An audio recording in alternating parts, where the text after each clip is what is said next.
আসসালামু আলাইকুম, সবাইকে আমার আজকের রেসিপি দেখার জন্য অনেক অনেক স্বাগতম। আজকে বানিয়েছি স্পাইসি এগ স্যুপ।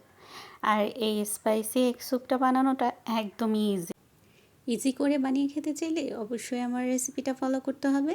তো আমি এখানে প্রথমে 2টা ডিম নিয়েছি। 2টা ডিমকে একটি চামচের সাহায্যে আমি ভালো করে ফেটে নিচ্ছি। আপনারা যদি পরিমাণ বাড়িয়ে দিতে চান এখানে 4টা ডিম ব্যবহার করতে পারেন, তখন 1 কেজির উপরে পানি ইউজ করবেন। এখানে আমি 2টা ডিমের সাথে কর্নফ্লাওয়ার নিয়েছিলাম 3 চামচের মতো। আর পানিটা দেওয়ার সময় একটু সাবধানে দেবেন। দেখেন আমারটা তো একদম ছড়িয়ে ছিটিয়ে গিয়েছে। তো আমি অল্প অল্প করে পানি দিয়ে এটার সুন্দর একটা গোলা বানিয়ে নিচ্ছি। এবার আমার ডিম আর আমার কর্নফ্লাওয়ারটা গোলানো শেষ, আমি এক সাইড করে রেখে দিচ্ছি। আর এখানে আমি একটি চুলার মধ্যে দিয়েছি ফ্রাই প্যান, নিয়েছি 3 টুকরোর মতো রসুন কুচি আর ছোট্ট এক টুকরো দিয়েছি আদা যেটা দিয়ে আমি একটু ভাজা ভাজা করেছিলাম ঘি দিয়ে 1 চামচ, যেটা ভিডিওতে ওঠেনি। আর এখানে আমি হাফ কাপের মতো আমি ব্যবহার করেছি ক্যাপসিকাম, সাথে দিয়েছি 3-4টার মতো কাঁচামরিচ। এগুলোকে একটু ভেজে নিচ্ছি যাতে ফ্লেভারটা খুব সুন্দর আসে স্যুপের মধ্যে। ভাজা শেষ হয়ে গেলে আমি অ্যাড করে দেব পানি। তো এখানে আমি হাফ কেজির থেকেও বেশি পানি ইউজ করেছি। পানিটাকে ভালো করে একদম বয়েল করে নেওয়ার প্রয়োজন নেই। এর মধ্যে আমি আমার বাকি যে সব সস ব্যবহার করব সেগুলো দিয়ে দিচ্ছি। এখানে আমি সয়া সস ব্যবহার করেছি 2 চামচের মতো, লাইট যেটা সেটা। আর এখানে দিয়েছি টমেটোর সস, যেটা ঝাল টমেটোর সস হয় সেটা। আর আমি আজকে যেহেতু স্পাইসি করে বানাবো স্যুপটা, এর জন্য আমি এখানে আমার স্যুপের মধ্যে ব্যবহার করছি 3টার মতো লেবু পাতা। আপনারা চাইলে এখানে লেমন গ্রাসটাও ব্যবহার করতে পারেন। তো আমার যেহেতু লেমন গ্রাস নেই তাই আমি লেবু পাতা দিচ্ছি ফ্লেভারের জন্য। তো যখন এটা ফুটে আসবে তো এখানে আমি দিয়ে দিচ্ছি 1 চামচের মতো লবণ আর দিচ্ছি 1 চামচ চিনি। আর এই পানিটা যখন বয়েল হয়ে আসবে ওই পর্যায়ে এসে আমি কিন্তু এই লেবু পাতাগুলো উঠিয়ে নেব। আর এখানে আমি টমেটোটাকে আগে একটু ম্যাশ করা ছিল, ওটা ব্যবহার করেছি। এটা লেবু পাতা দেওয়ার কারণ হচ্ছে একটা ফ্লেভার আসবে, খুব সুন্দর একটা ফ্লেভার আসবে আমার স্যুপ থেকে। এর জন্য আমি স্যুপের মধ্যে প্রায় সময় লেবু পাতাটা ব্যবহার করি। আর এখানে আমি সাদা গোলমরিচ ব্যবহার করেছি। আপনারা চাইলে এখানে কালোটাও ব্যবহার করতে পারেন।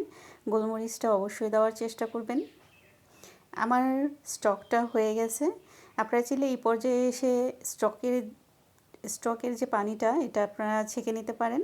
ছেঁকে একটা সুন্দর একটা স্টক বানিয়ে নিতে পারেন আর এগুলো সব উঠিয়ে ফেলে দিতে পারেন। তো আমি এগুলো সহকারেই আমি আমার স্যুপটা বানাবো।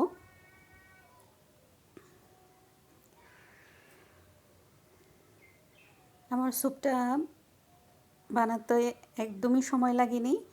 আর এখানে আমি দিয়েছি কর্নফ্লাওয়ারটাকে গুলে নিয়েছিলাম, আমি স্প্যাচুলার সাহায্যে সুন্দর করে নেড়ে দিচ্ছি।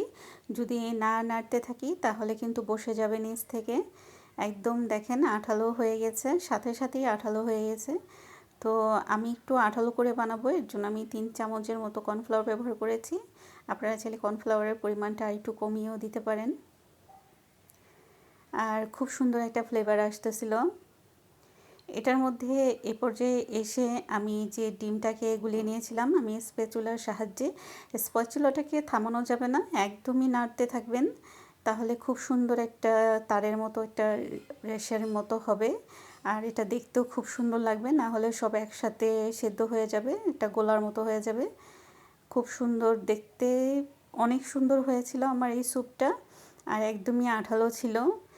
আর একদম আমি একটু ঘন করে রান্না করেছি আজকের এই স্পাইসি স্যুপটা কিন্তু একটু ঝাল ঝাল ছিল, যেহেতু আমি আদা ব্যবহার করেছি, কাঁচামরিচ ব্যবহার করেছি, গোলমরিচ ব্যবহার করেছি, সব কিছু মিলিয়ে একদম ঝাল ঝাল ছিল।